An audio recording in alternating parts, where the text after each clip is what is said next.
నమస్కారం అండి. వీడియో 2 ఆంధ్రప్రదేశ్ రాజకీయ విహంగ వీక్షణము.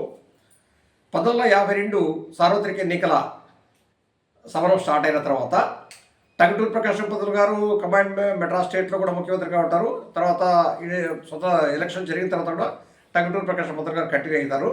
1956 ఆంధ్రప్రదేశ్ ఏర్పడిన తర్వాత నీలం సంజీవ్ రెడ్డి గారు ముఖ్యమంత్రి అయితే ఇంతవరకు 73 సంవత్సరాలు ఎలక్షన్ స్టార్ట్ అయిన తర్వాత 73 సంవత్సరాలు ఆంధ్రప్రదేశ్లో పరిపాలిస్తే దాంట్లో 45 సంవత్సరాల పాటు కాంగ్రెస్ పార్టీ అడ్మినిస్ట్రేషన్ చేస్తుంది. 15 మంది ముఖ్యమంత్రులు మారుతారు ఈ 45 సంవత్సరాల్లో. అంటే ఒక రాజశేఖర రెడ్డి గారు మినహాయిస్తే ఏ టర్మ్లో కూడా 5 సంవత్సరాలు పూర్తిగా ముఖ్యమంత్రి చేసిన సందర్భం కాంగ్రెస్ పార్టీలో ఎప్పుడు కూడా కనపడలేదు. ఆంధ్రప్రదేశ్లో ముఖ్యమంత్రులు ఎప్పుడైతే మారుతూ వచ్చారో అభివృద్ధి కూడా అలాగే కుంటుపడుతూ వచ్చింది. ఆ ముఖ్యమంత్రి చేసిన డెవలప్మెంట్స్ నేను చేయాలా, దాన్ని కంటిన్యూ చేయకుండా దాన్ని చేంజ్ చేస్తూ ఇతను ఏదో చేసుకోకపోవడము, ఇది పెద్ద ఎఫెక్ట్ అయిందనమాట. ఆంధ్రప్రదేశ్ 30 సంవత్సరాల పాటు అభివృద్ధికి నోచుకోకుండా పోయింది.